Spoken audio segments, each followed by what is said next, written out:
Welcome to the HR Happy Hour Work Break. You're here with Trish and Steve. Hey, Steve Bose. Hey, Trish, how are you? I'm good. How are you? I am well, thank you. I like your shirt. What is Yes, that? So is that soccer? it is not. So this is a It's not? basketball related shirt. Oh, I it's a got this many years basketball. ago. Yeah, so some years back, and I wore this because the NBA All-Star game is coming up this weekend, which is a fun game, a fun weekend of activities for the basketball fan. And a number of years ago, in an online auction, I acquired this shirt. So I from like the it. Yeah, it was not game worn, but before before the All-Star game, they do like skills activities, 3-point shooting contest, dunk contest, etc. Right. This was a shirt worn by one of the competitors in one of those contests. A former Really? NBA, a former NBA player. His name was Brandon Knight, and he was in, I think, the skills competition that year. This shirt's from 2013, and it was one of those online auctions where you could bid on like LeBron James All-Star jersey, and Right. which costs like $80,000 or something like that. I got this it was the cheapest thing in the online auction was like this shirt. I got it for $50. No one else bid on it, so I have a piece of NBA All-Star Weekend memorabilia.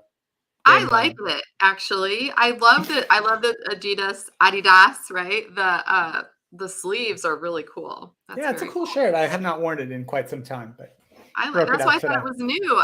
I've known you forever. I don't think I've ever seen it. So Well, interesting that you mentioned skills because it has been a busy day, and I have done. Well, I've moved recently, so it's been a little I heard crazy. about that. Yeah. I know, but there were two vendor briefings that I had to go back and listen to the recorded version because I was actually moving during the real live version. Mm. And so I just want to give a shout out to both of them. The first one, when you mentioned skills, I was thinking, oh, we talked a lot about skills on the Visier call. Okay. So Visier briefing was amazing. If you haven't seen it, I'm going to pop their website up here actually on the bottom. People can go check them out. They're doing a lot of cool things. They've had some acquisitions, but they were talking a lot about tracking and competencies. So Mm. again, this is like we've been talking about skills for a while, but they're actually kind of putting some rubber to the road in terms of their product. So I would highly recommend checking them out. They talked a lot about gathering data on the mastery of skills, which is still kind of a work in progress. We hear a Okay. lot about acquiring skills, but then we haven't really figured out how do we measure mastery. So anyway, kind of a different take. The other one I did was with Paycor, and very good company. I'm going to hide this one. I'm going to pop Paycor. Our friends at Paycor up there. You can maybe talk about them a little because I know you were on that one. But before I hand it off, on the Visier call, they were talking about who they partner with. They partner with Paycor. So I was like, oh, you ever have those days where like everything's kind of like all related? That's my Yeah. day. Yeah, no, there you go. That's good stuff. Yeah, I've been busy as well. The Paycor briefing was good. They're interesting company. They small to mid market payroll company, an HR tech provider, probably bigger than you think. They're sort of a bigger footprint than I even reckoned as well. I was surprised. They also have their name on the Cincinnati Bengals football stadium, which is pretty cool. Here's what I love is that years ago, before any of these vendors were doing that, you totally called it.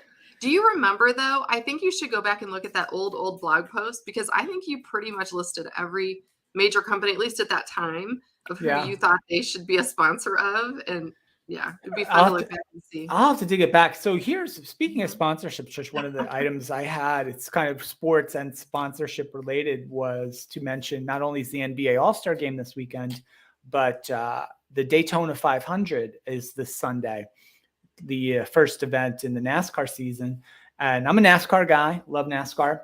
And I was thinking, though, that's such a huge sponsorship kind of sport, right? All the Oh cars yeah, have, yeah, Tide detergent and M&M's candies and, Valvoline oil and on and on and on, true. right? Throughout every car has the whole thing.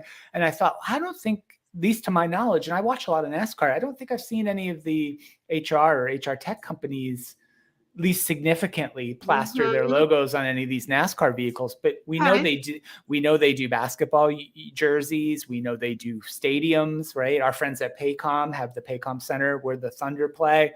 We know Oracle does racing, though. They Oracle sponsor racing. Oracle's a big sponsor of Red Bull Racing and Formula One, right, but specifically NASCAR, I haven't seen that, right? So I'll be curious this year to see if any of the HCM Who should do it? Who should do it? I'm going to call you out right now. Who should sponsor a NASCAR right now? I'll tell you who should do it. H3HR Advisors should. Okay, who would we be sponsoring? I don't even know. All right, so I used to be, we'll go back at least 20 years ago. And for a long time, I was a huge NASCAR fan. Tony Stewart was my guy. Like he was a bad boy. He's long since retired. Who's kind of like your driver? The driver I support in NASCAR is Ryan Blaney, number 12. And he normally has Menards on his car, and sometimes it changes, but he has Menards a lot. But wouldn't it be cool after the race or during the race or something if they interviewed one of the drivers and the driver was like, "Yeah, I got to tell you, I was really happy with the H3HR Advisors Mustang today. We really had it dialed in." Like, wouldn't that be awesome? Like just one time to have that. Maybe we could just sponsor a tire or something to start. Like, hey, that right front tire, H3HR tire is doing. I'm gonna look into that. I don't know. I feel like if I had to guess who would sponsor NASCAR, I think it would be Workday. If it's to like totally throw that it could be them. I think it would. A national brand would work. ADP might work. Hey, our friends there at ADP, you need to listen up. Sponsor NASCAR. It's weird, and that's a sort of maybe a story for another day or another show. Like I do think some of these sponsorships are often tied to the locales of these companies or where their headquarters are. And, ADP is a great company, but they're a very Northeastern centric company, right? New York, headquarters in New Jersey, very New York-y company, at least to my mind. And NASCAR is not a thing really in New York and New Jersey, right? Hardly at all.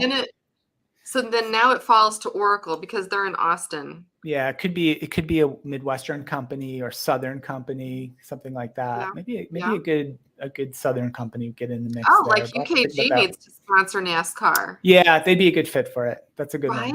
Yeah. Come on, UKG. I know and perhaps they do, and I'm not aware of it, right? Like all right, we need to dig in. I'm serious. I'd be curious to know. That's fun. Hey, I read something today. I don't know if you caught it. Fast Company put out an article on the only business metric that matters of all the metrics. I know what it is. Can I guess what it is? Yes. TikTok followers. That's probably true. And speaking of that, like I had changed my TikTok a while ago because I haven't really been a good content creator out on TikTok yet. But our friend Madeline Morano, wonderful analyst, has always said that when she travels with me, she calls it Travels with Trish. We've done this for years, right? Travels with Trish. So I rebranded my TikTok as Travels with Trish. Wow. And now that I'm a nomad and I have no permanent home. I missed that update. Mm-hmm. Is there a press release that I didn't see? There is not, but I'm going to start because I don't think that blogging is going to be like I might write some about my travels, right? Because I'm going to spend a whole year kind of doing this. I think I'm going to make some TikToks more about where I traveled. There are some out there for where I've traveled, but not like on a regular cadence. All right. I've hijacked the conversation. So what is the metric? The metric that matters. And I want to read this quote and again, this comes from a Fast Company article. Lots of good tips in there in general, but it says to use little data to craft decision moments. And the measurement is, should I spend my precious money or time on this idea? And what they're talking about is like we've shifted so far into big data, and we're asking people all these questions about things they do or want or would or should or could, but we don't ask them the very simple. So they're saying shrink all that down, right? We've talked about big data for years that we don't use really. Their recommendation is and this came out of a study from Stanford University, so people can read all about it and really dig in if you want to. But anyway, using little data, that's kind of the new advice. Okay. What do you think about that? I like the idea of distilling decisions down to, is this worth my time and effort? For sure. Yeah, I was oddly enough having that very conversation today regarding a project that you might be familiar with. We could talk offline about. Well, you know what? It's everything we do. That's really Yeah. the important question, right? Is would I spend my time or money on this? And it's funny because when I was an HR buyer, that was often my thing. And I always I was a little bit joking and a little bit serious. It was like, I would always spend money on my payroll first, right? Because it's a must have, right? Would I really, really spend money on something that was going to benefit everyone Yeah, across the board? employees are funny that way about payroll. Yeah, they do Right? want it But to be that's completed. one thing that for sure payroll and benefits touches everybody, but payroll especially, right? So yeah, but you're right. That's and even as an analyst, I think, I sit there at different briefings and I think, would I spend my own money on this if I had a choice to make? Yeah, So yeah, great measurement. I thought that was fascinating. So good stuff. anyway, anything else for now? Or are we gonna wrap for today? Let's wrap it. All I've right. got many important things to spend my time on. I know it's a busy day. Thanks for taking a break with me. Thanks everyone for listening in, whether you're listening live, whether you're finding us on the replay. Be sure to listen to the podcast we have. I know we've got our big Gen Z podcast, the play by play, with a new one dropping tomorrow. That is The correct. boys are really excited about it. And I have to tell you, like, their ratings continue to not even just inch up, like, their ratings are solid. So People are check talking. them out. Check them out if you want to listen to what Gen Z is really thinking. It's actually fascinating. So, anyway, everyone have a great day, and we will catch you back here on Monday.